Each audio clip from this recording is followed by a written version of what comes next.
Pertama-tama izinkan saya Dea selaku pembawa acara yang akan memandu Bapak Ibu sekalian dalam kegiatan pada hari ini dan esok hari.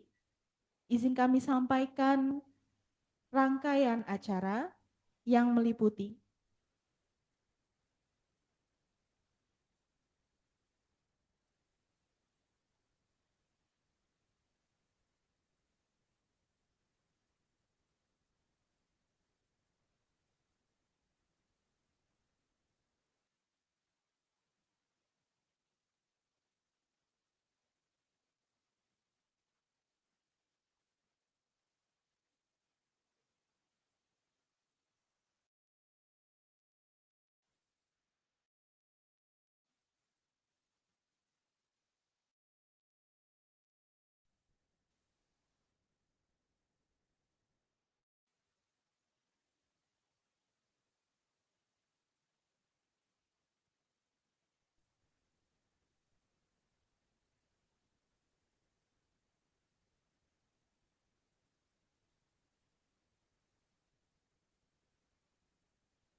hadirin dipersilahkan duduk kembali.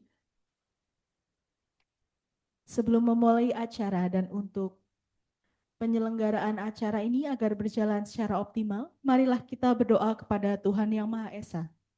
Doa akan dipimpin oleh Saudara Boni Sugiarto STMT. Kepada Saudara Boni dipersilahkan.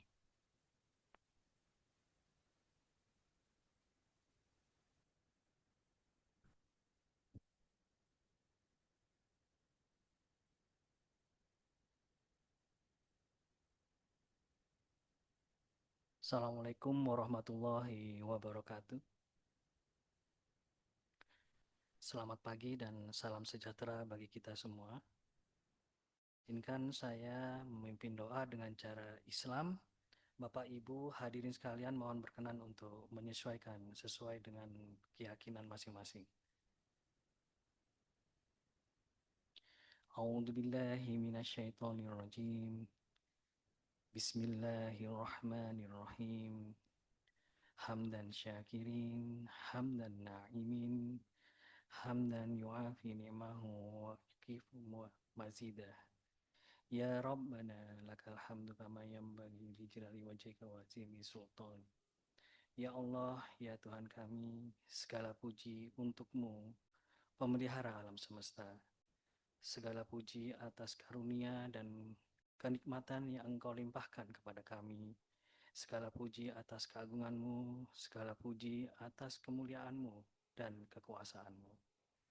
Allahumma salli ala wa salim ala Sayyidina Muhammadin wa ala alihi wa salli ajma'in.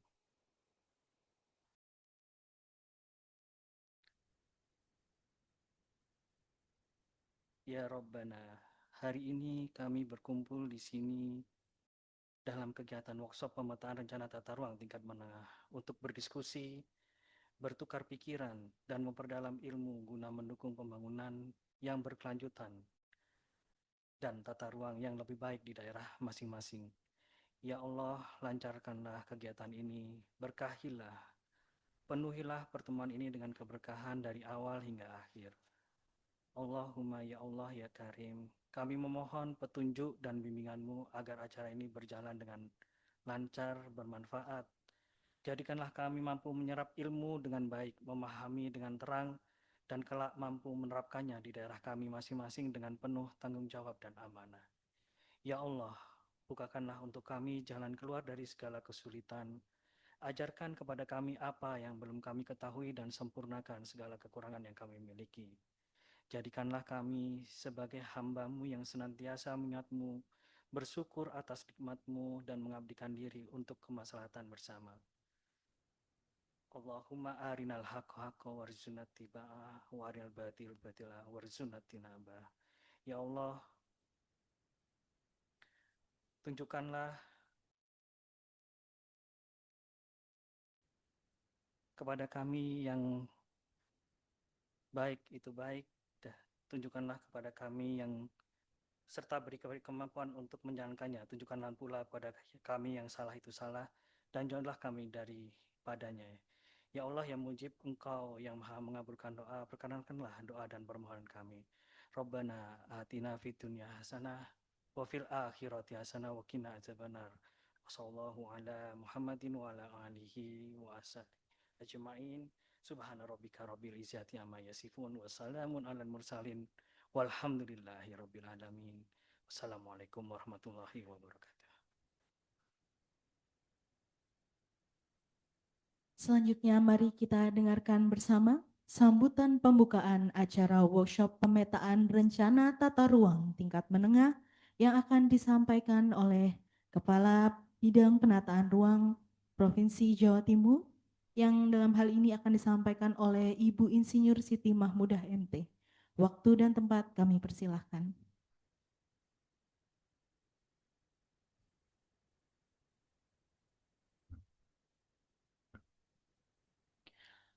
Bismillahirrahmanirrahim. Assalamualaikum warahmatullahi wabarakatuh. Assalamualaikum warahmatullahi wabarakatuh. Yang terhormat Bapak Ibu yang ada di dalam ruangan ini. Pertama-tama marilah kita panjatkan puji syukur kehadirat Allah Subhanahu wa taala, Tuhan yang Maha Kuasa, karena sampai saat ini kita masih diberi kesehatan dan bisa berkumpul pada acara workshop pemetaan rencana tata ruang pada pagi hari ini dalam keadaan sehat walafiat. Yang kedua kalinya kami sampaikan permohonan maaf dari Bapak Kepala Dinas tidak bisa hadir karena ada acara bersamaan dengan Pak Sekda. Untuk itu mohon izin pada pagi hari ini kami akan membacakan sambutan beliau. Sambutan Kepala Dinas Perumahan Rakyat, Kawasan Permukiman dan Cipta Karya Provinsi Jawa Timur pada acara workshop pemetaan rencana tata ruang tingkat menengah tahun 2025. Yang terhormat, para narsum dari ITN Malang, yang terhormat Bapak Ibu peserta workshop dari Dinas PUPR Kabupaten Kota, yang terhormat Bapak Ibu teman-teman dari bidang penataan ruang wilayah. Assalamualaikum warahmatullahi wabarakatuh. Selamat pagi dan salam sejahtera bagi kita semua. Pertama-tama, marilah kita panjatkan puji syukur kehadirat Allah Subhanahu wa taala, Tuhan yang Maha Kuasa, karena atas rahmat dan karunia-Nya pada pagi hari ini kita masih diberi kesehatan, semangat dan kesehatan untuk melanjutkan pengabdian kita dalam bidang yang sangat penting dan strategis, yaitu penataan ruang pada khususnya pada acara workshop pemetaan rencana tata ruang tingkat menengah. Hari ini kita kembali dipertemukan dalam rangkaian workshop pemetaan rencana tata ruang tingkat menengah yang merupakan kelanjutan dari pemetaan tingkat dasar yang sebelumnya yang telah Bapak Ibu ikuti bersama. Dan ini bukan sekedar pelatihan teknis, tetapi merupakan bagian dari upaya berkelanjutan kita untuk memperkuat kapasitas daerah dalam menyusun tata ruang yang lebih presisi, adaptif, dan sesuai dengan dinamika perkembangan wilayah. Bapak Ibu sekalian yang saya hormati, saya ingin menggarisbawahi bahwa penataan ruang bukan hanya soal menggambar peta atau mengikuti prosedur formal. Penataan ruang adalah proses berpikir strategis, memadukan visi pembangunan dengan kondisi nyata di lapangan, kemudian menerjemahkannya menjadi kebijakan ruang yang adil, berkelanjutan, dan berpihak pada masa depan. Dalam konteks itulah, rencana detail tata ruang memegang peran yang sangat penting, dan RDTR menjadi pijakan legal dan teknis untuk berbagai keputusan pembangunan, mulai dari izin usaha, investasi, pengendalian pemanfaatan ruang, hingga pelestarian lingkungan.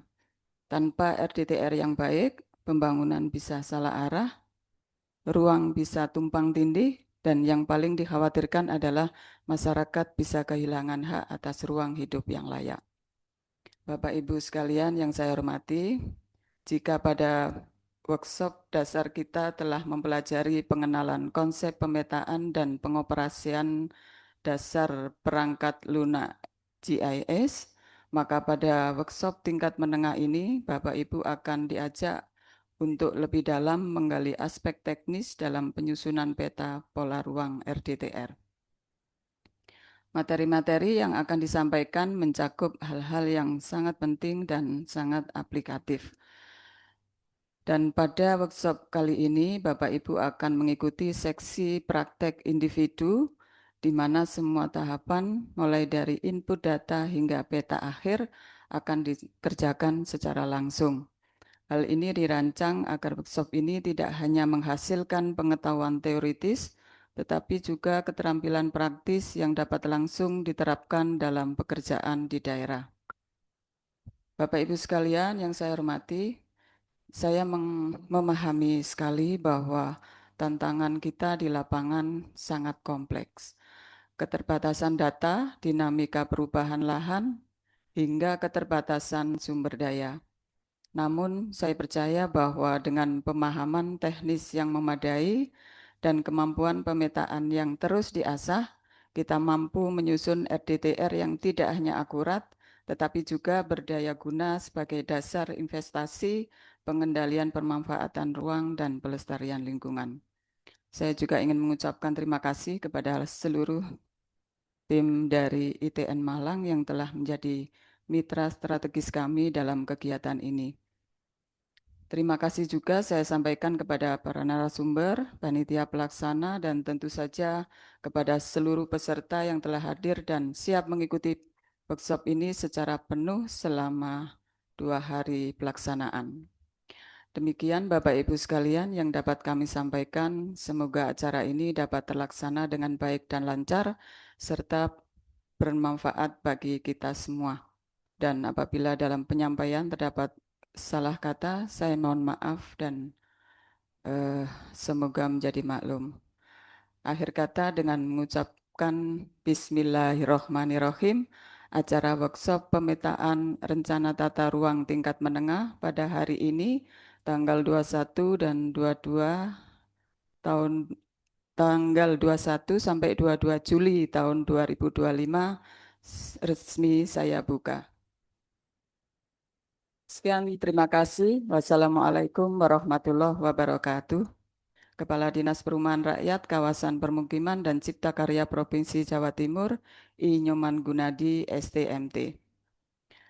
Demikian tadi Bapak Ibu sekalian, sambutan dari Kepala Dinas Perumahan Rakyat Kawasan Permukiman dan Cipta Karya Provinsi Jawa Timur. Sekali lagi saya ucapkan terima kasih atas kehadirannya dan mohon maaf kalau ada kekeliruan. Billahi taufik wal hidayah. Wassalamualaikum warahmatullahi wabarakatuh.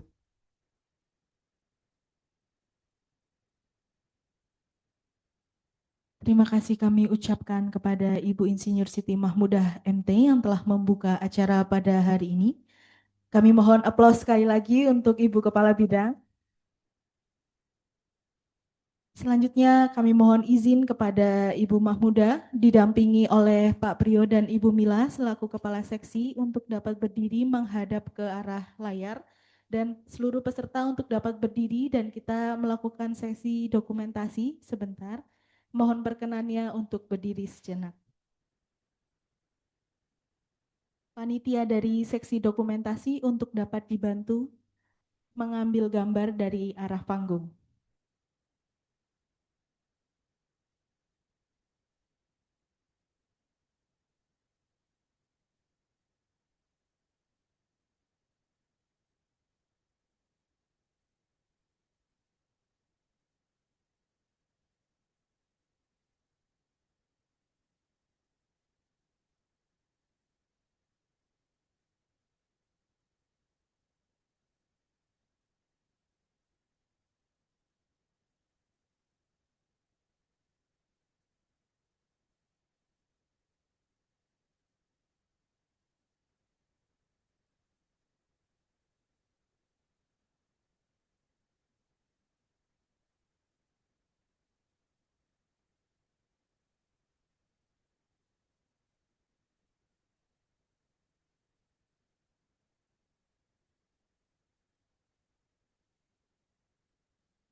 Kami sampaikan terima kasih atas perkenannya.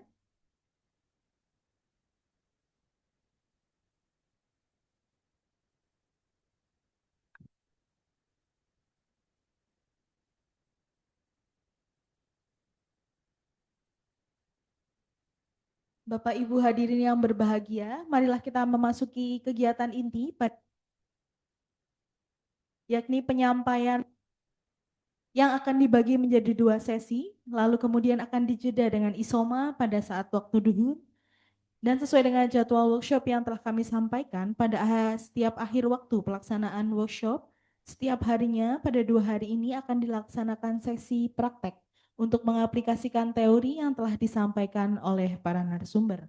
Untuk materi pertama akan disampaikan oleh narasumber sekaligus pemateri yang sudah hadir pada hari ini, yakni Bapak Gatot Subroto STMR, selaku pengajar di Institut Teknologi Malang beserta timnya.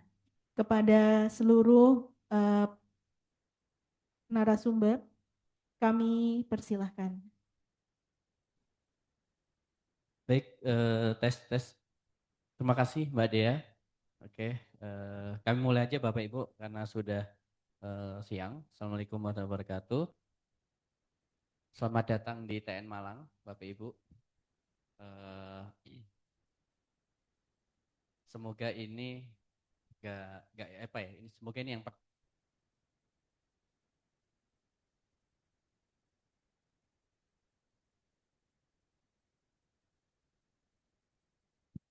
Oke, ini saya lihat wajah-wajahnya udah bisa ini.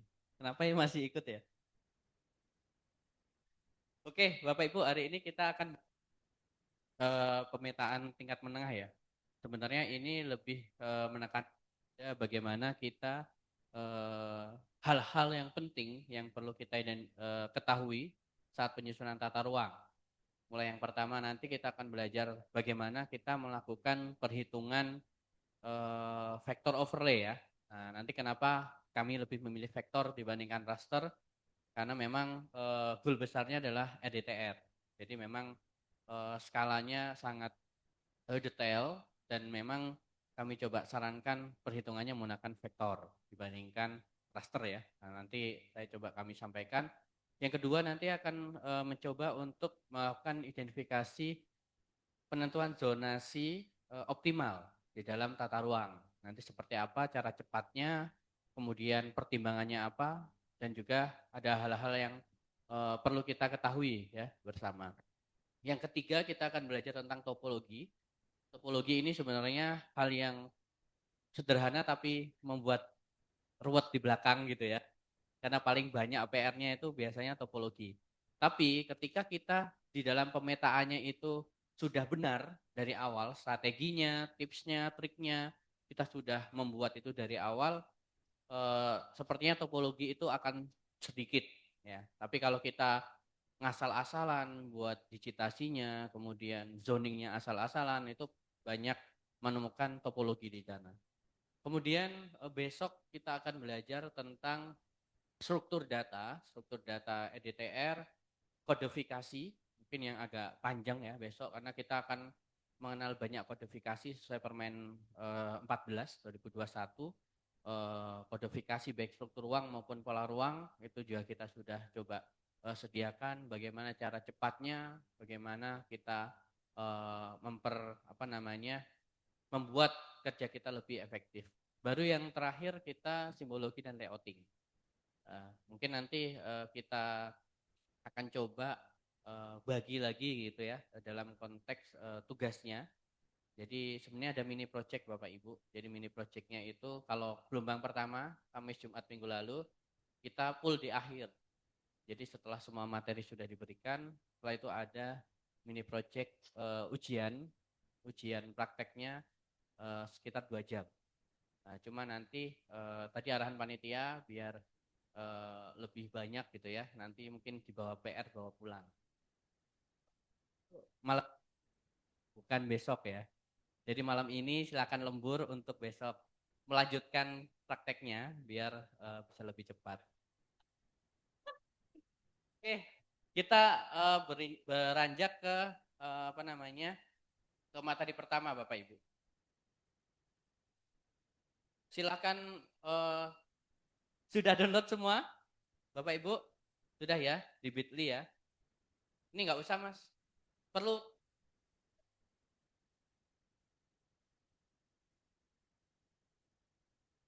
nggak sekilas saja ya. Ini ada beberapa benchmarking kami Bapak Ibu. Benchmarking kami best practice ya yang memang biasanya kita saat ini kita juga sedang mendampingi Kabupaten Malang di EDTR Ngantang. Jadi ada beberapa gitu ya atau spot analisis yang coba kami bangun. Oh ya, yang di Zoom, mohon izin yang di Zoom. Oke.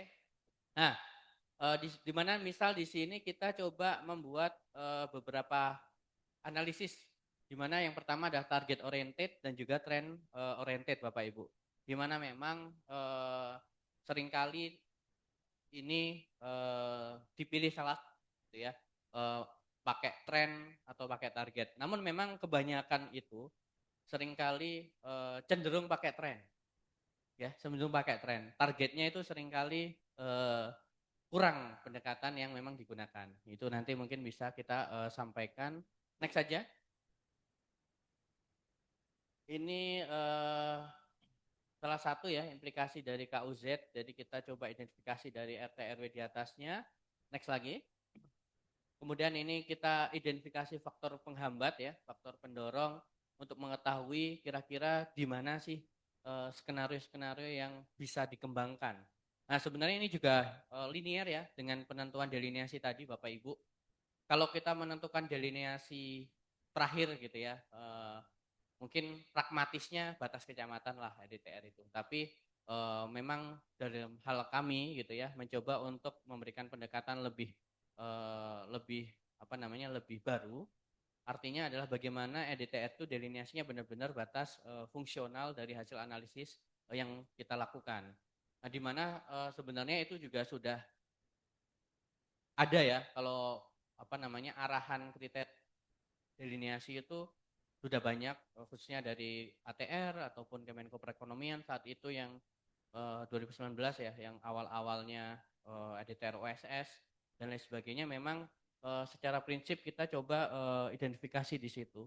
Kemudian kita mengetahui kemana sih tren probabilitasnya.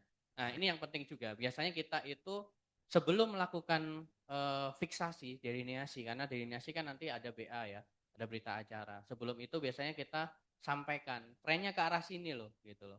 Artinya peluang lokasi ini menjadi bagian dari WP itu sangat penting dibandingkan hanya satu kecamatan ataupun mungkin mendekati titik pusat pertumbuhan.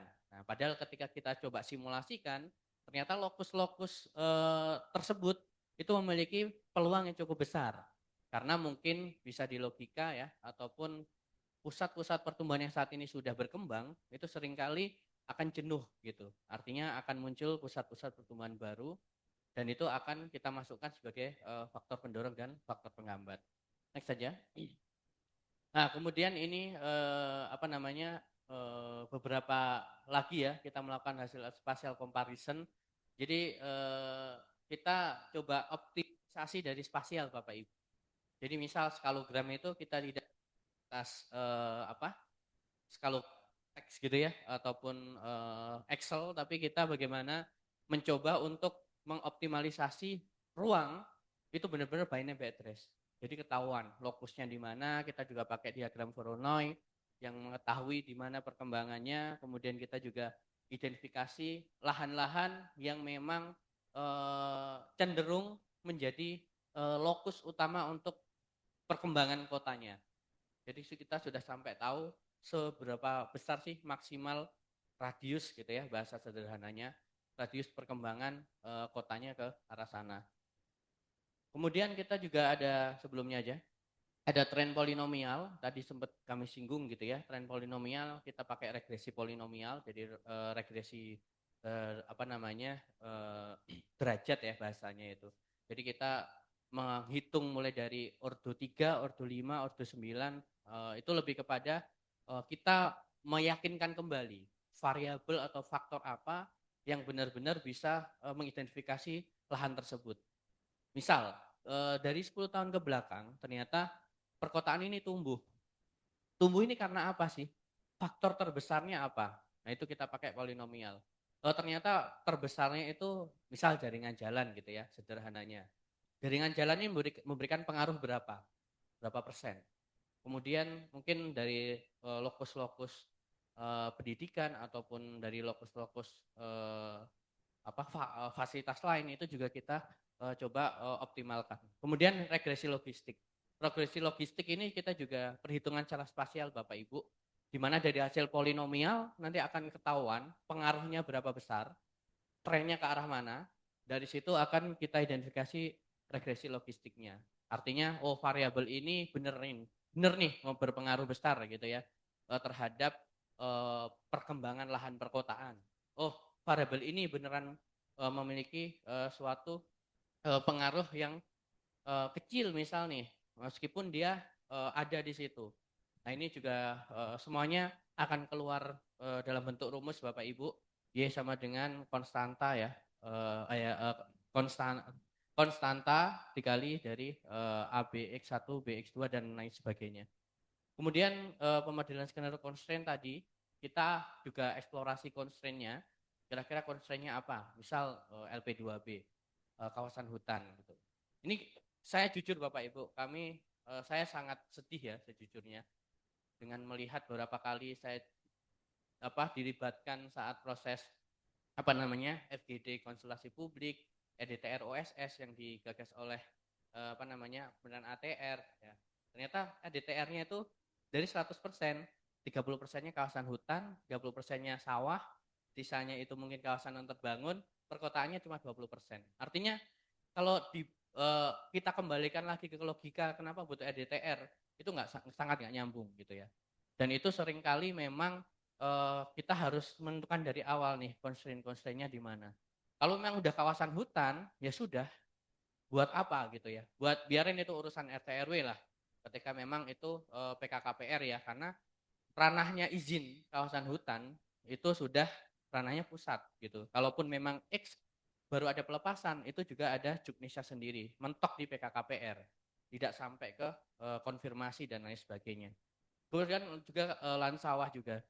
Lahan sawah mungkin istilahnya, kalaupun memang secara letak itu berada di pada tengah-tengah gitu ya, itu mungkin nggak masalah.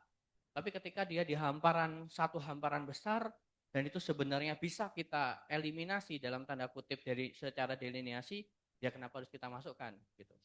Nah ini juga perlu analisis skenario constraint, di mana di sini kita explore lebih banyak tuh constraint-nya apa. Lokasi ini memiliki constraint misal 10/10. Dia selain kawasan hutan, dia juga mungkin rawan bencana, mungkin dia juga ada cavity di bawahnya dan lain sebagainya. Itu cukup panjang di situ. Baru ada skenario non constraint, ini lebih kepada tadi ya, bedanya adalah kita coba membangun skenario sampai mendapatkan alternatif pilihan terbaik. Nah, biasanya ini kita membangun lebih dari satu skenario Bapak Ibu. Karena harapannya dengan ada beberapa skenario itu kita mendapatkan gambaran lebih kuat bahwa oh yakin nih delineasi WP-nya ini nih. Karena perkembangannya ke arah sana. Sekilas saja Bapak Ibu, banyak sekali memang secara prinsip bagaimana kita mengakomodir ya. Misal pola ruang itu analisis apa aja yang diperkuat. Ya, kalau kita ngomong pola ruang ya harus spasial gitu ya. Kalau struktur ruang juga sama. Bagaimana kita melakukan pendekatan lebih dalam tentang spasial. Next. Nah ini biasanya kita juga pendekatan by target Bapak Ibu dari arahan permukimannya, berapa persen dari hasil modeling awalnya, kita sandingkan gapnya sehingga dapat gitu ya secara pendekatan target. Next saja. Kemudian ini biasa, ini juga analisis analisis ekonomi dan kebetulan ini juga menggunakan salah satu software kami sendiri gitu ya. Ada EkanMac, ekonomi makro. Ini juga tersedia Bapak Ibu di Urgeos nih, Mas Pras ikut ya. Jadi ini coba kita explore lagi sebenarnya. Di sini kita coba mensandingkan gitu ya, secara lokus, secara prinsip seperti apa sehingga nanti ketahuan nih arahnya sektornya apa, yang memang dikembangkan apa secara spasial. Next. Nah ini untuk kemampuan lahan Bapak Ibu, ini sederhana ya. Ini nanti coba salah satu akan kita coba pelajari di sini. Intinya adalah kemampuan lahan ini menjadi dasar awal kita ya untuk menentukan seberapa mampu lahan ini kita alokasikan untuk lahan terbangun misal, ataukah lahan terbangun pun ada tingkatannya ya, ada hierarkinya, apakah dia hanya permukiman ataukah dia memiliki beban yang cukup berat misal perdagangan jasa, perkantoran atau bahkan industri. Itu juga pengkelasnya juga lumayan penting di situ. Kemudian kita juga identifikasi lebih jauh tentang kondisi ini. Next saja. Ini peran dan kedudukan WP. Peran WP ini juga coba kita eksplor Bapak Ibu dari lokus-lokusnya, apa yang menjadi kewenangan provinsi, pemerintah pusat, kabupaten kota dan juga lembaga non pemerintahan, sehingga nanti akan ketahuan fokus lokus yang mendapatkan banyak support gitu ya dari pembiayaan pembangunan itu di mana, sehingga ini nanti hilirnya adalah kepada optimalisasi dari pemanfaatan ruangnya. Next. Kemudian ini contoh analisis pejalan kaki gitu ya. Kita juga coba identifikasi dari analisis spasial di mana lokus-lokus yang memang paling stabil gitu ya. Ini biasanya kita juga mendekatkan network analysis dengan beberapa inputan dari kondisi jaringannya maupun dari dukungan infrastruktur yang ada. Next. Ini terkait itu aja sosial budaya. Jadi secara prinsip arahannya ke arah mana? Next saja. Nah ini untuk transportasi pergerakan. Nah, biasanya ini kita juga cukup panjang Bapak Ibu karena endingnya di sini adalah ke struktur ruang utamanya. Jadi analisis transportasi pergerakan itu kita juga identifikasi menggunakan network analisis dan juga kita coba sandingkan dengan sentralitas dan gravitasi. Jadi nanti ketahuan memang jalan-jalan mana yang memang perlu untuk peningkatan. Cuma memang dilemanya adalah sebenarnya di model ini nanti akan ketahuan ya jalan mana yang memiliki beban cukup besar dan membutuhkan bantuan mungkin jaringan jalan baru gitu. Tapi kembali lagi ya, kalau sudah masuk linsek itu analisis itu mungkin nggak pernah dilihat ya. Mungkin yang dilihat oh ini ada nggak di SK jalan gitu, ini ada nggak di SK pusat, provinsi maupun kabupaten kota. Itu sebenarnya seringkali sudah kami coba sampaikan Bapak Ibu di tingkat pusat, tingkat nasional, namun memang secara prinsip masih sama polanya ke situ. Next saja. Ini untuk analisis kebutuhan pengembangan infrastruktur ya. Ini juga kita coba identifikasi baik dari jarak udara maupun jarak jaringan. Jadi kita tidak hanya pada buffering ya, tapi kita menggunakan service area. Jadi nanti ketahuan belum tentu sekolah yang di belakang rumah kita pas itu kita terlayani oleh sekolah tersebut ya. Padahal mungkin secara akses itu meskipun gedungnya di belakang rumah kita, aksesnya jauh banget, mungkin 5 kilo gitu. Sehingga kan ya mungkin kalau mau naik pagar nggak masalah. Perannya adalah ada jarak jaringan Bapak Ibu. Service area ini kita menghitung juga berdasarkan jarak jaringan, tidak hanya jarak udara. Next saja. Nah ini untuk kondisi pola ruang secara existing, kondisi rencananya nanti gapnya seperti apa akan ketahuan mana yang ada simpangan, mana yang tidak ada simpangan. Next. Kemudian ini kita lakukan skalogram tadi gitu ya, skalogram spasial Bapak Ibu. Jadi langsung kelihatan by name by address di mana memang yang memiliki potensi untuk menjadi PPK, SPPK dan PPL secara detail gitu ya di dalam konteks ini. Next saja. Ini sumber pembiayaan opsionalnya. Ini juga banyak sekarang ada Perpres baru ya, Perpres 79 sama tentang itu LVC, Life Value Capture. Itu juga sepertinya sudah bisa dibuat di perkotaan. Next saja. Ini untuk beberapa analisis kelembagaan Bapak Ibu, kita juga coba menyusun secara struktur biar kelihatan gitu ya pengaruh antar antar lembaganya. Next. Kalau perumusan konsepsi biasanya kita menggunakan social network analysis. Jadi nanti SNA ini akan ketahuan kata kunci yang sering dibicarakan, kata kunci yang sering dibicarakan di dokumen perencanaan, kata kunci yang sering dibicarakan oleh masyarakat, lembaga, akademisi, penelitian, dan lain sebagainya pada lokasi tersebut, sehingga itu bisa kita angkat. Oh, Ngantang ternyata banyak orang berbicara tentang perumahan gitu ya, banyak orang tentang wisata, dan ini yang berbicara bukan hanya kita sebagai analis gitu ya, tapi masyarakat secara umum, participatory mappingnya, kemudian dokumen perencanaan juga kita coba olah sehingga kelihatan di situ. Social network analisisnya yang paling besar lingkarannya itu artinya adalah istilahnya isu ataupun kata kunci yang sangat cocok untuk kita buat kerucutkan menjadi tujuan penataan ruang ataupun fokus dari distribusi pola ruang dan struktur ruang. Nah ini juga lumayan Bapak Ibu ini kita buat ya, ini akan ketahuan banyak nanti lokusnya di mana, kemudian berbicaranya apa gitu, itu ketahuan. Sehingga nanti kita sudah kuat bahwa di sini memang untuk wisata nih, di sini untuk perumahan, di sini untuk mungkin industri, di sini untuk perdagangan jasa dan lain sebagainya. Next.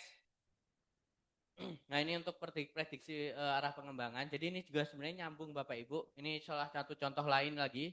Kita juga kebetulan mendampingi Sumeneb ya, ITN Malang, beberapa WP.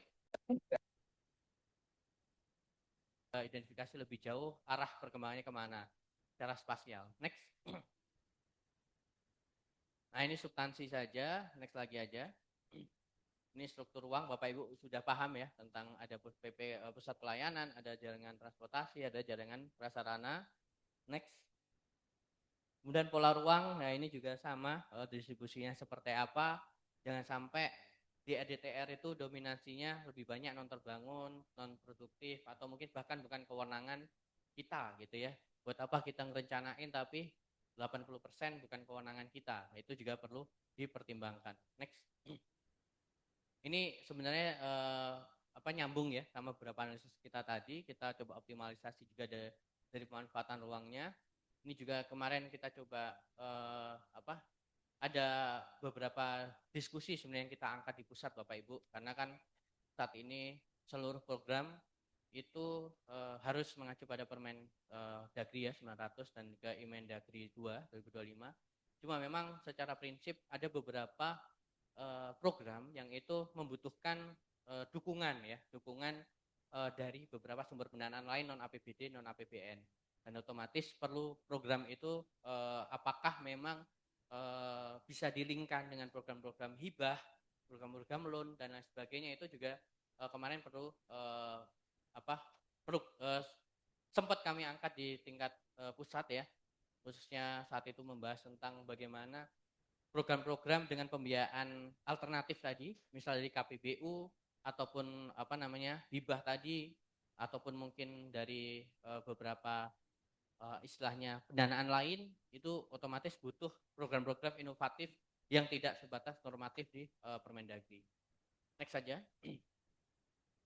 Nah ini KBLI, ya ini juga kebetulan kami dilibatkan Bapak Ibu, meskipun agak lumayan lama ya, mungkin hampir 7 bulan lalu, kita diskusi banyak dengan Kementerian ATR, dengan akademisi dari Unpar, Pak Maret sama ITB, itu membahas tentang bagaimana kalau KBLI ini kita tipologikan. Jadi tipologi KBLI itu berdasarkan resiko dampaknya gitu ya. Oh misal BP ini tujuannya untuk ini, otomatis resiko rendah ini, tinggi ini, sedang ini bisa kelaskan. Sehingga tidak ada lagi permasalahan tentang perizinan khususnya K3PR ya. Karena beberapa temuan di nasional, di pusat itu masih banyak K3PR yang terbit dalam tanda kutip tidak sesuai dengan semestinya seperti itu. Tapi itu juga menarik sebenarnya saat itu FGD-nya, karena akan ketahuan setiap daerah itu memiliki karakteristik KBLI ini berdampak besar atau berdampak menengah itu berbeda-beda. Dan itu saat ini sedang lagi digodok. Next saja. Ini juga sama Bapak Ibu, ini sebenarnya lebih kepada bagaimana mengoptimalkan lahannya. Next. Ini juga sama ya, normatif. Ini PZ. Nah, PZ ini juga sama ya, kita coba identifikasi lokusnya. Jangan sampai PZ di EDTR itu biasanya lebih fleksibel dibandingkan ketentuan yang ada. Next. Next saja. Oh ini udah ya. Udah. Oke, sebelumnya aja. Nah, itu beberapa aja contoh itu Bapak Ibu kami ambil lah dari teman-teman kami, juga dari tim ITN, mendampingi beberapa kabupaten kota, dan juga secara prinsip adalah EDTR itu sebisa mungkin beneran gitu ya, beneran kita pemetaannya sesuai dengan potensinya, sampai yang penting ada gitu ya, yang penting ada. Endingnya banyak daerah yang mencabut EDTR-nya dari OSS Bapak Ibu, banyak sekali, karena bahkan Batam ya, kalau Bapak Ibu paham, Batam itu ada 8 EDTR yang dicabut gitu ya. Dan memang ternyata secara prinsip, secara implementasinya EDTR itu masih bukan lagi mempercepat investasi, tapi memperlambat investasi. Itu yang mungkin mindset itu terjadi karena kita mengalokasikan ruangnya itu tidak seoptimal mungkin gitu. Yang seharusnya memang bukan ini, KBLI-nya seperti apa dan lain sebagainya. Nah, ini ada cerita panjang nanti di belakang layar.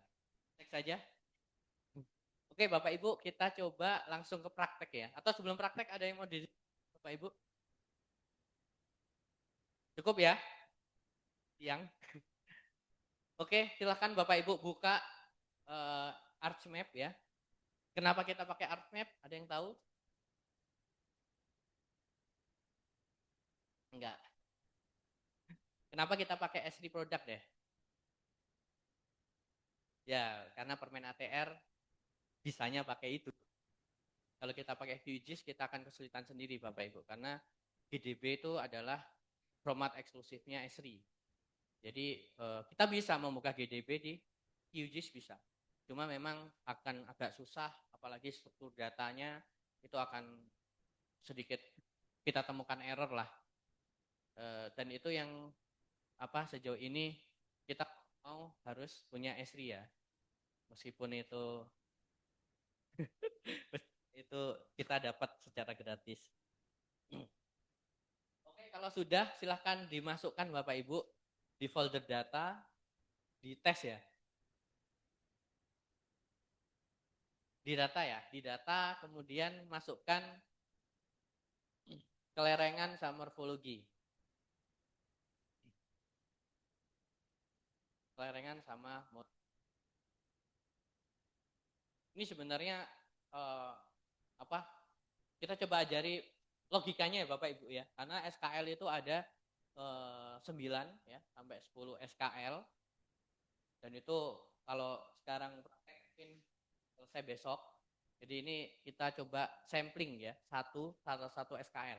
Yang paling sederhana, yang SKL nomor 1, yaitu SKL morfologi.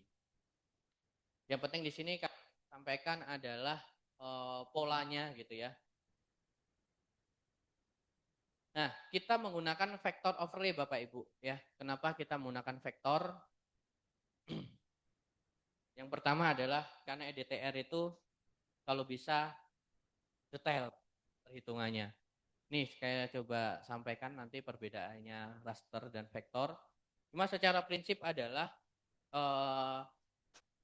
ketika kita menggunakan vektor, nilai yang akan dikalkulasikan benar-benar nilai realnya pada lokasi tersebut.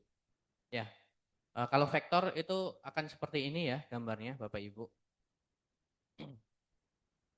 Jadi lengkungan-lengkungan realnya itu beneran seperti itu. Dan ini harapannya benar-benar kita bisa lah gitu ya. Kalau kita pakai raster nanti hasilnya kayak gini.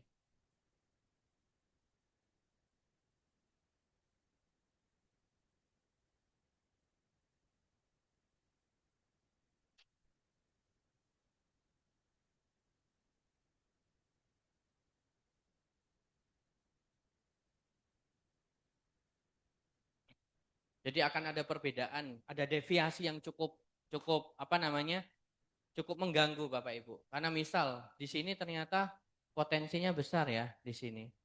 Misal nih satuan kemampuan lahan morfologinya besar di sini. Tapi kalau di sini mungkin cuma separuhnya gitu. Karena separuhnya gridnya masuk sini, separuhnya mungkin masuk sini nih. Nah ini yang mungkin pertimbangannya.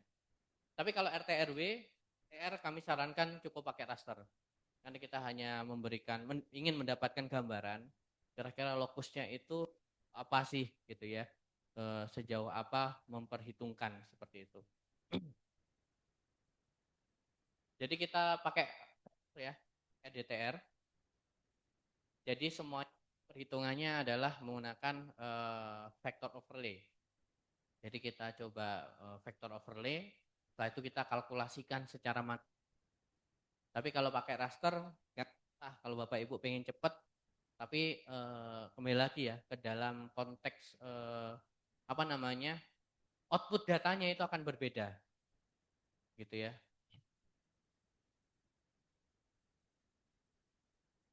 Raster yang ini. Jadi intinya raster itu grid Bapak Ibu, ya kotak-kotak itu udah pasti grid, cell atau bahasa lainnya lah. Gambar itu adalah raster ya. Gambar itu raster. Bapak Ibu ini sekarang vektor. Tapi Bapak Ibu ketika difoto, hasil foto itu raster. Makanya kalau kita ngomongnya, oh foto berapa kameranya? 100 megapiksel gitu. Nah itu piksel. Piksel itu artinya adalah dalam satu rangkaian kotak itu ada 100 piksel, ada 100 grid di situ. Jadi semakin banyak, semakin besar gitu ya kamera Bapak Ibu, pikselnya pasti semakin detail. Karena itu akan kelihatan kecil-kecil pikselnya dan itu ya kalau dibandingkan sama Bapak Ibu secara langsung vektornya gitu ya, ya pasti akan sedikit berbeda. Oke, kalau dicek aja Bapak Ibu, klik kanan open atribut tabel.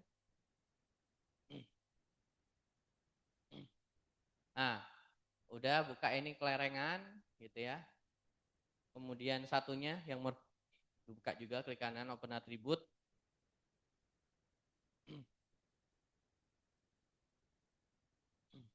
Oke, sama. Nah, langkah pertama adalah kita memberikan skor.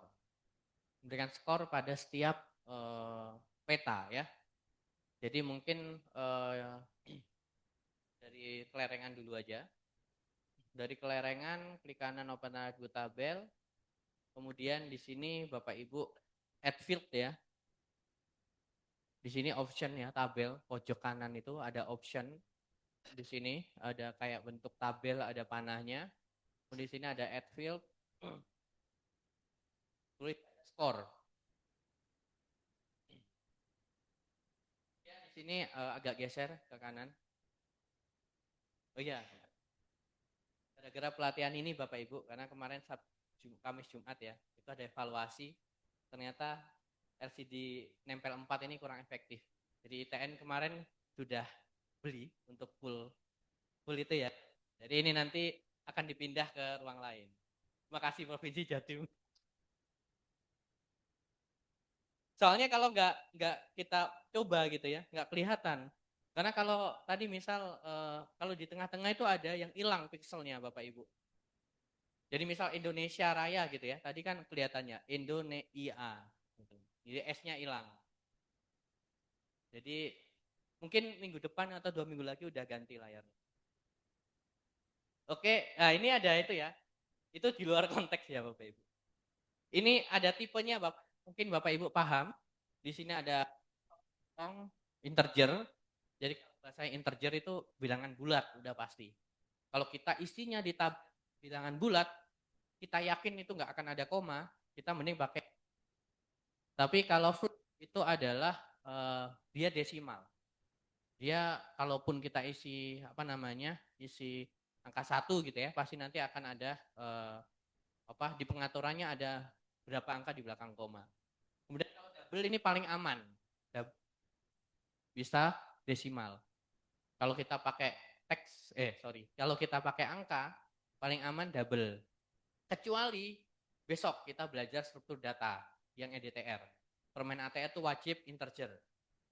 Ya, meskipun nanti tulisannya angka di kodifikasinya, tapi itu wajib integer. Kemudian kalau teks jelas ya Bapak Ibu, itu teks ya untuk tulisan, kalau date ini ya untuk tanggal. Kita pilih double saja. Ini biarin kosong, precision scale-nya kita oke.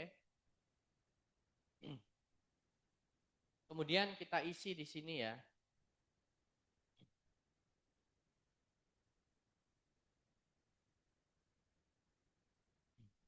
Silakan disesuaikan kalau 2 sampai 5% nilainya. 2.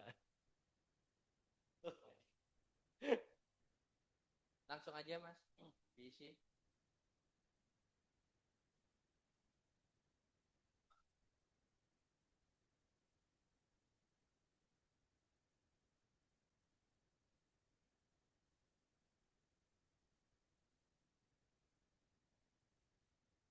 Mana? Oh ya, ini 2,5 itu skor 4 Bapak Ibu. Silakan.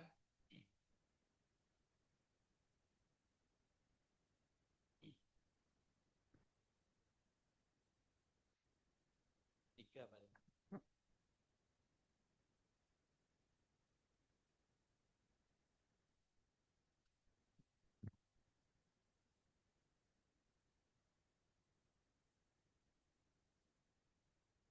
Untuk kelerengan nilainya 4,32 ya Pak, Bapak Ibu. 4 untuk 2 sampai 5, 3 itu 5 sampai 15 dan sisanya 2.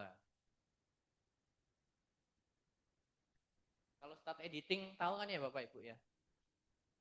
Tinggal klik kanan, edit fitur, start editing. Atau enggak di editor start editing nanti.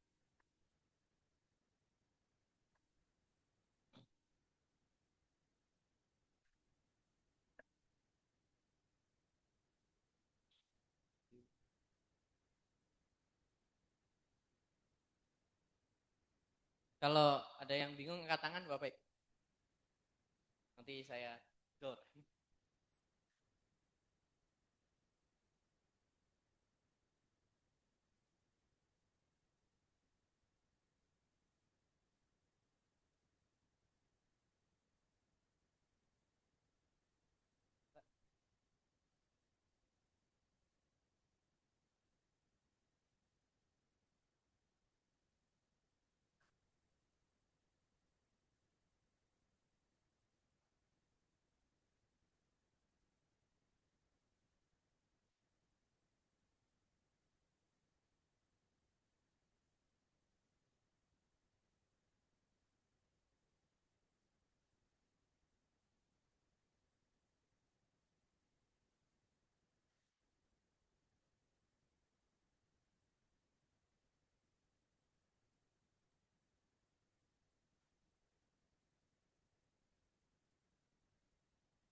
udah diganti yang satunya Bapak Ibu yang apa namanya?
Oke, Bapak Ibu.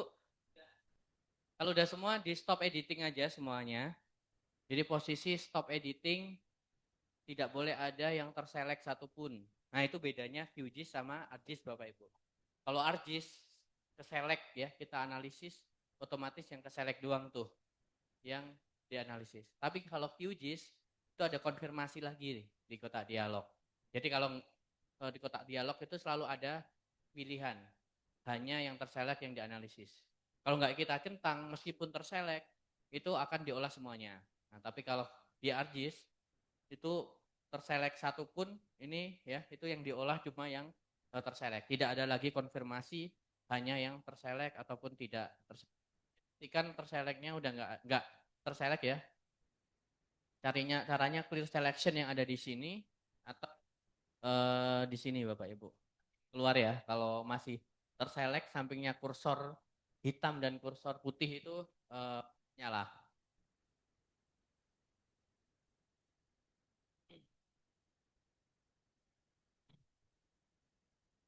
Kalau udah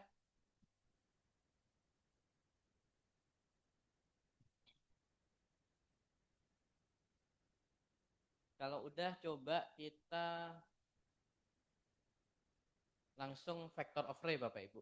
Caranya di sini geoprocessing ya. Udah ada intersect. Nah, ini pakai vector overlay. Jadi kita overlay dulu vektornya, dua vektor itu, baru nanti kita kalkulasikan. Kalau kita pakai raster, sebenarnya tinggal ini ya SHP vektor kita ubah ke polygon to raster. Baru nanti setelah itu kita olah lagi sebenarnya sama prosesnya. Baik kita vector overlay akan ada dua kali proses. Jadi kita intersect dulu, baru kita hitung. Kalau kita pakai raster sama, kita ubah ke raster dulu, baru kita hitung menggunakan tools bisa vector sum, vector overlay atau raster kalkulator. Jadi bebas. Nah kalau udah tinggal masukkan Bapak Ibu dua-duanya ya. Caranya di sini ada tombol panah sampingnya folder. Itu ada dua, masukkan saja. Bisa seperti itu, bisa ditekan tahan, ditarik. Ini juga bisa. Jadi senyamannya Bapak Ibu. Kalau nyamannya saya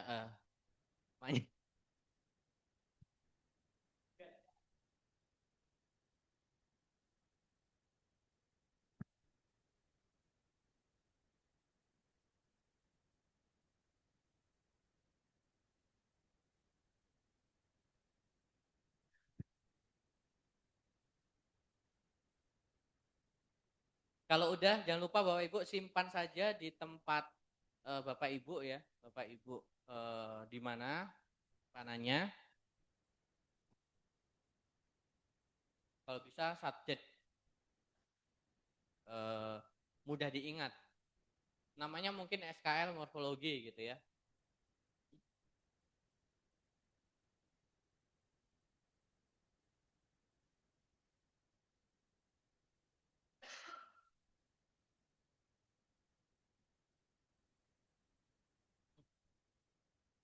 Intersect ya, masukkan dua-duanya. Ini sederhana Bapak Ibu. Sebenarnya secara pola caranya itu nanti ada SKL kestabilan lereng, SKL kemudahan dikerjakan, SKL ketersediaan air, drainase, bencana, itu sama.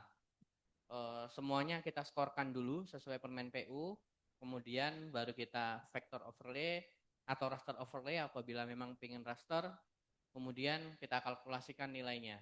Dan untuk formula juga sebenarnya terserah Bapak Ibu ya. Kita bisa pakai penjumlahan, kita bisa pakai rata-rata. Kalau pakai vector overlay ya, kalau pakai raster itu biasanya ada nilai pengaruh, nilai influence-nya. Nah, tapi kalau kita vektor, kita nanti sederhananya pakai jumlah saja biar mudah. Kalau udah oke aja Bapak Ibu.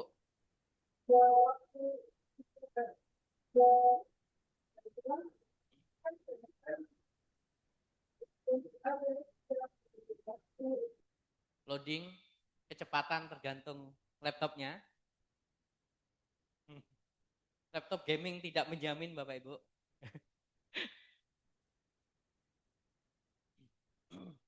Karena GIS itu biasanya dia berbicara prosesornya.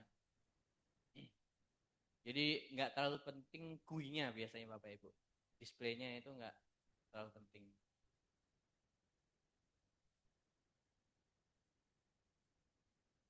Udah? Kalau udah, coba klik kanan open attribute hasilnya Bapak Ibu. Hasil intersect-nya. Akan muncul skor sama skor 1.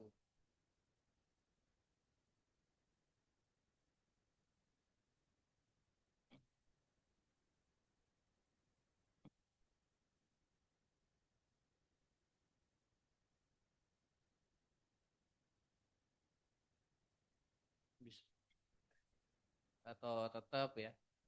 Yang penting nanti kita akan menambah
intinya yang lebih kiri itu adalah file yang pertama kita masukkan yang di atas.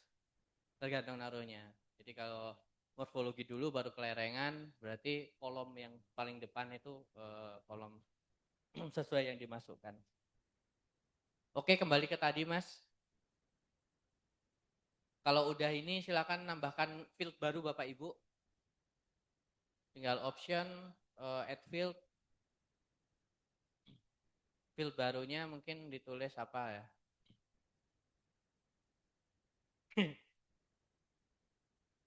Skor total ya mungkin. Skor total gitu.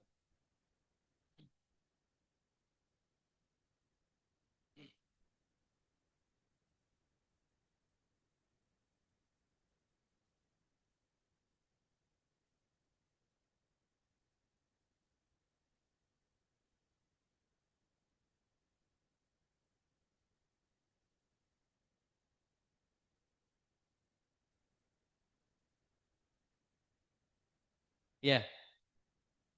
Kemudian kalau udah tinggal klik kanan pada kolom skor total Bapak Ibu, tulisan skor total, klik kanan, nanti fill kalkulator.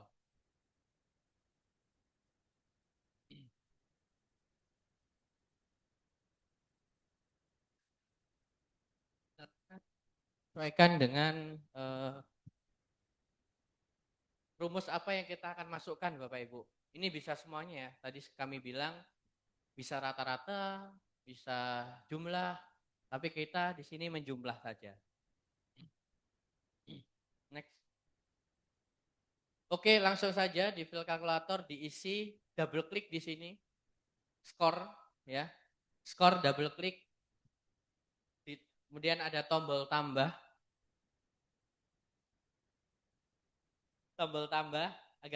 agak situ, sip, skor ya, terus ada tombol tambah, klik aja tombol atau di keyboard bisa, sama skor 1.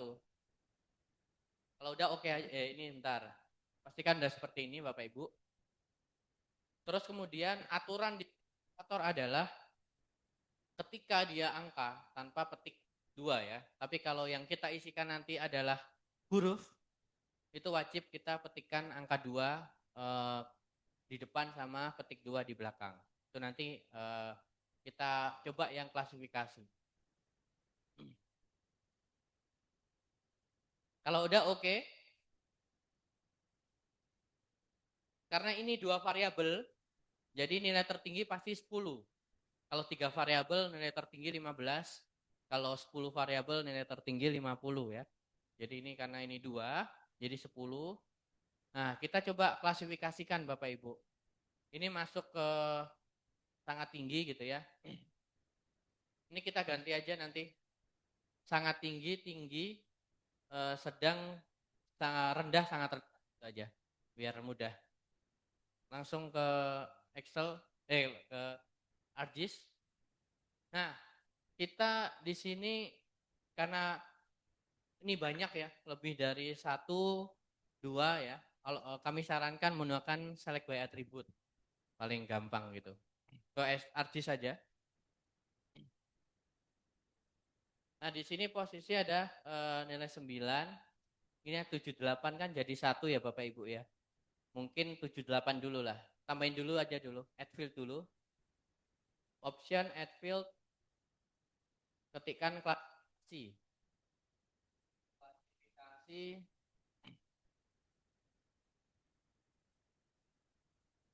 Add field. Kemudian option add field. Kemudian ketikkan klasifikasi. Punya teks. Kita maksimal ini karena di ArcGIS itu maksimal 250. Iya, agak naik dikit, nggak kelihatan.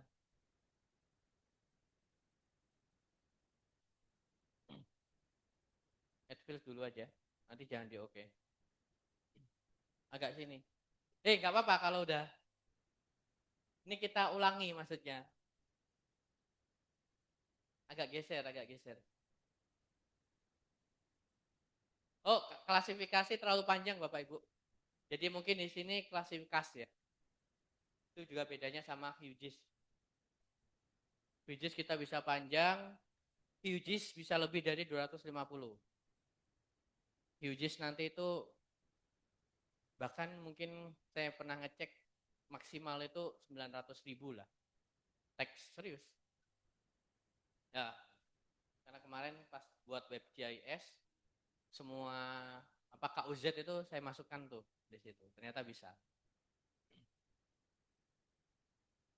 Oke, setelah itu kita coba option nomor 2 di sini ada select by attribute Bapak Ibu. Kan ada select by attribute. Berhenti dulu.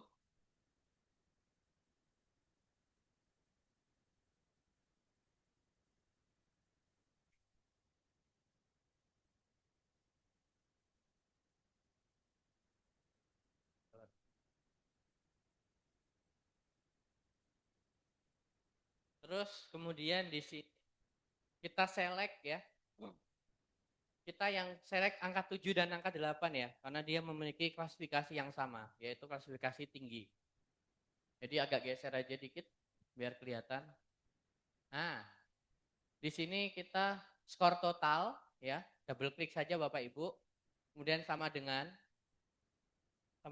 di sini ada get unique values, diklik. Nah, di sini muncul 7 aja pilih 7. Kemudian tambahkan OR. OR-nya 1 aja. Skor total lagi sama dengan 8. Nah, stop dulu. Nah, bedanya gitu ya Bapak Ibu. Dimana di select by attribute ini adalah pakai logika ya. Pakai logika di sini ada and or like not isi null gitu ya. Inul, di sini ada inul. Jadi intinya adalah ini logika matematika biasa Bapak Ibu. Jadi kenapa di sini pakai OR bukan AND? Kenapa pakai OR bukan AND? Karena kita logikanya adalah pengen menselect skor 7 atau skor 8. Dan ini kecenderungannya adalah ya. Ini kecenderungannya adalah berlaku pada satu kolom. Tapi kalau N itu adalah lebih dari satu kolom. Jadi misal kita ingin menselect angka 7 dan saya ingin menselect luas ya kurang dari 100 hektar misalnya. Itu pakai N. 2 logika. 2 kolom. Jadi pakai logika seperti itu. Kalau ini not. Nah, kalau not itu biasanya sebaliknya. Tapi not ini akan di bawah. Misal, not. Misal di sini not skor total sama dengan 7. Semuanya keselect kecuali 7. Oke ya. Jadi kalau kita pengen menselect semuanya kecuali 7 nih. Saya nggak suka angka 7 misal. Itu pakai not. Tapi notnya posisi di depan. Kalau like ini saya belum pernah pakai Bapak Ibu. Tapi jika like itu biasanya adalah like kan seperti ya. Jadi lebih kepada coba aja sendiri, saya belum pernah pakai. Intinya ini nggak pernah kepake, jujur. Saya selama ini nggak pernah pakai like. Biasanya kalau nggak and or not gitu ya. Kemudian kalau is itu lebih kepada merujuk kata itu benar-benar kata itu gitu. Kata sama angka nggak masalah.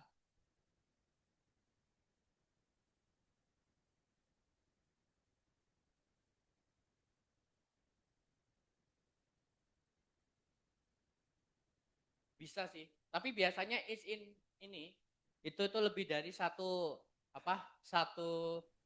formula biasanya. Tidak skor is berapa gitu, tapi biasanya ini serangkaian formula Mbak. Tapi di tata ruang nggak pernah kepake juga sih.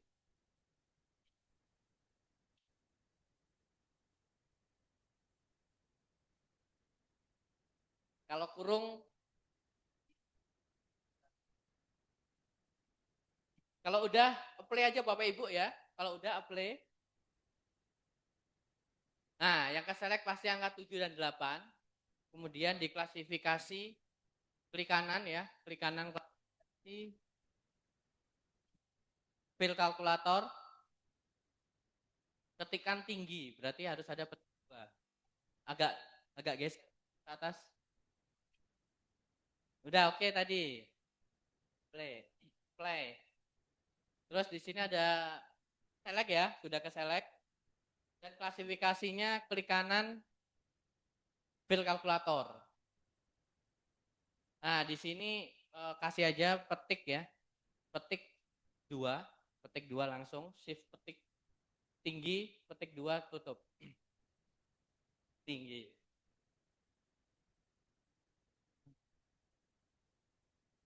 Tinggi, kata tinggi ya, di dalam petik 2.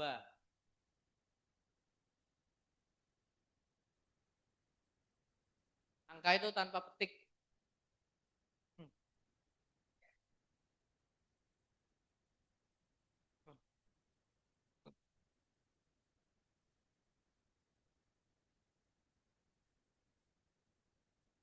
Kalau udah oke aja Bapak Ibu, tinggi ya. Nah, terus kan yang ini ada 65 ya. Jadi kalau kita ribuan, ratusan, itu memang select by attribute itu sangat membantu ya. Tapi kalau cuma cuma 11 sebenarnya kita select biasa bisa.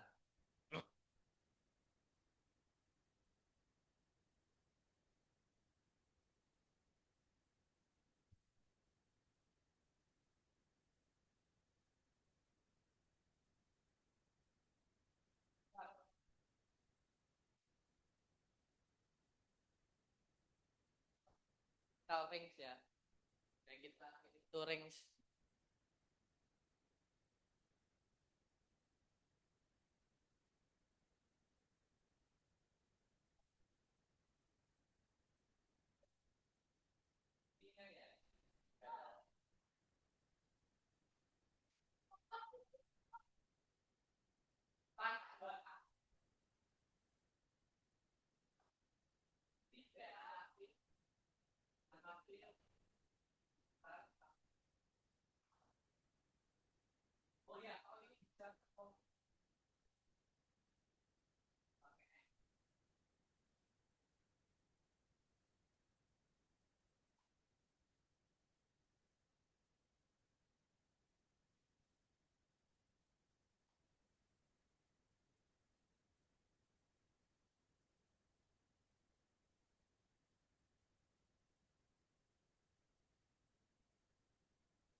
Nah, kemudian untuk 9 Bapak Ibu silakan diisi sangat tinggi. 9 diisi sangat tinggi. Bisa diselect biasa ya, cepat sebentar. Selectnya dari sini, red gitu. 5 9 tinggi. Sangat tinggi deh.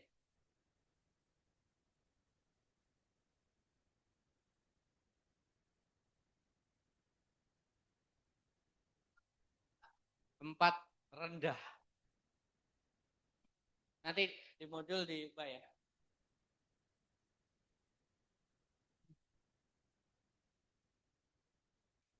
Ya.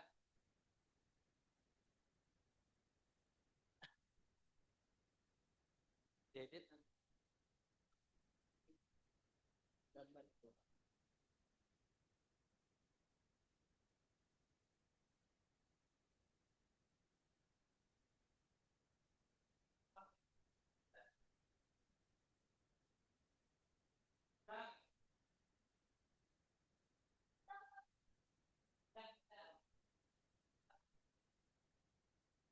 Lima enam sedang.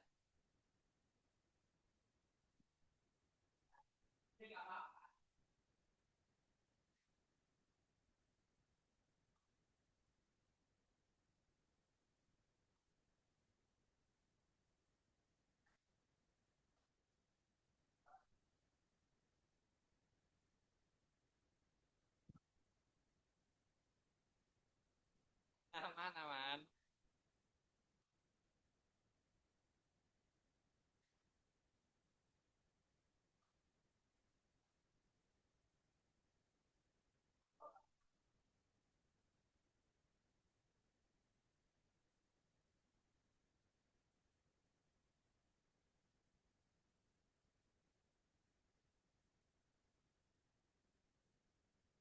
Mbak.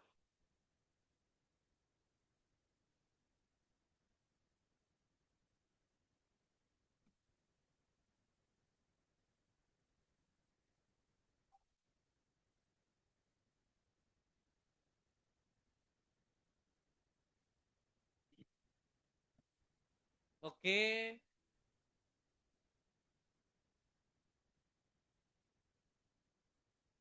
Oh, mungkin pas input tadi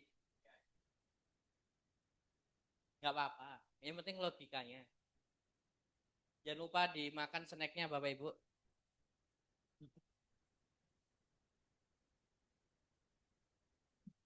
Thank you so.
Kalau udah Bapak Ibu jangan lupa stop editing.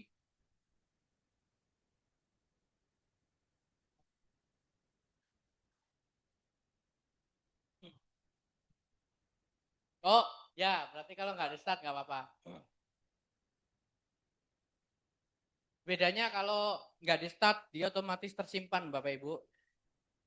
Kalau tadi kita start, harus kita simpan dulu.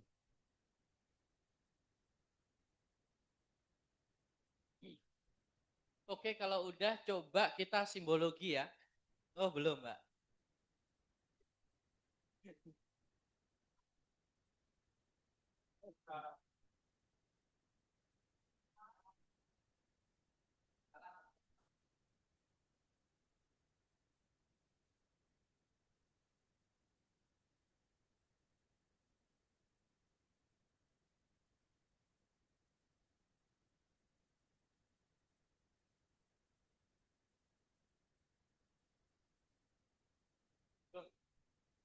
Ya.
Kalau udah Bapak Ibu, simbologinya klik kanan ya. Di sini klik kanan properties atau double klik saja. Jadi dua cara ya. SKL morfologi, klik kanan properties atau double klik langsung. Nah, kemudian di sini ada menu tab ya, tab menunya simbologi. Pilih simbologi. Ini nanti besok juga kita akan banyak di sini. Kemudian di value field-nya ya. Ini pilih kategoris ya Bapak Ibu. Di sini kategoris. Ini ada banyak. Kalau fitur itu dia hanya single simbologi. Kategori ini berdasarkan field-nya. Ini kita besok belajar yang match to symbol ya. Jadi kita tidak perlu lagi membuat simbol, kita tidak perlu lagi mencari warna. Semuanya sudah menggunakan style. Kalau kuantitas ini data yang sifatnya adalah kuantitas ya, atau jumlah-jumlah, kita membandingkan gradual. Misal jumlah penduduk tersebar di masing-masing kecamatan, itu kita ngasih beda tuh. Nah, ada yang ada yang simbol, ada yang warna dan lain sebagainya. Nah, kalau kita pilih kategoris unique values, value field-nya dipilih yang klasifikasi saja. Klasifikas.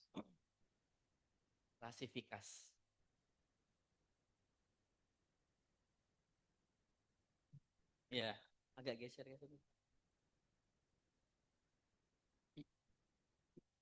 Di sini kalau remnya ini kita itu aja. Hijau merah aja ya, bagus Bapak Ibu. Add all values. Nah, ini kan belum urut nih, bisa diurutkan dulu ya. Yang sangat tinggi mungkin di atas. Nah, setelah itu baru warnanya diklik lagi. Seperti itu. Jadi sangat mindahnya ada panah kanan atas bawah. Jadi kalau kita klik salah satu Bapak Ibu, ini nanti akan aktif ya. Ini mau di atas atau mau ke bawah. Nah ini, kalau paling atas pasti yang bawah doang yang nyala. Kalau udah urut sangat tinggi di atas, tinggi, sedang, rendah, Bapak Ibu update lagi warnanya tadi. Sesuai milihnya nanti otomatis warnanya mengubah lagi yang paling atas paling hijau, yang paling merah.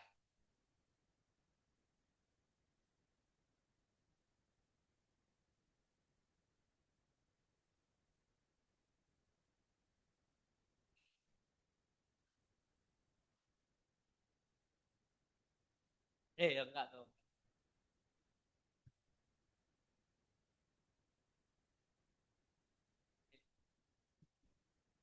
Kalau udah oke aja. Nah, agak geser bro ke layar satunya. Nah ini Bapak udah kelihatan ya. Ternyata yang di sini sangat tinggi nih. Artinya ini bisa cocok ya untuk terbangun produktif. Sampingnya juga sama. Ini masih 1 SKL ya. Nanti Bapak Ibu nanti lanjutkan 8 SKL lagi. Nanti baru ada analisis kemampuan lahan itu kita kalkulasikan.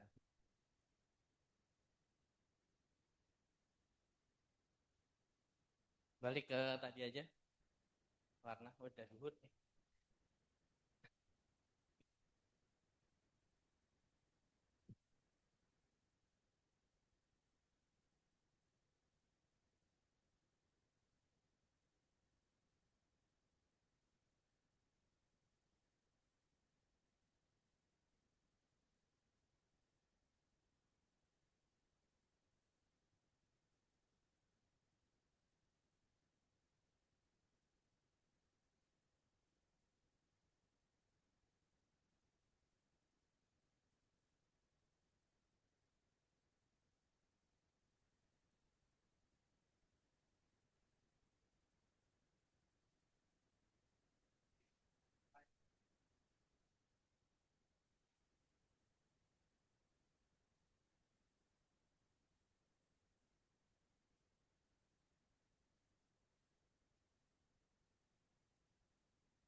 Bapak Ibu, berdasarkan sidang isbat, kita istirahat dulu, baru nanti jam 1 ya, kita balik langsung menginjak ke materi kedua, langsung ke materi ketiga, biar nanti nyambung.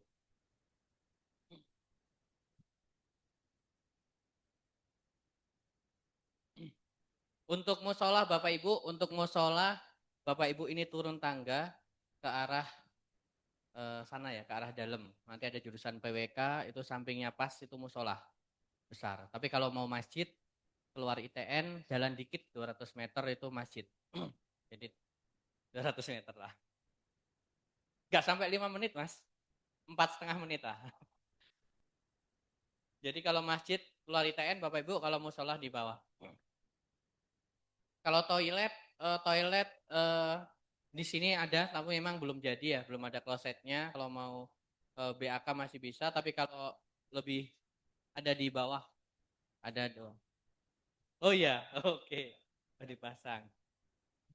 Itu Bapak Ibu jangan lupa.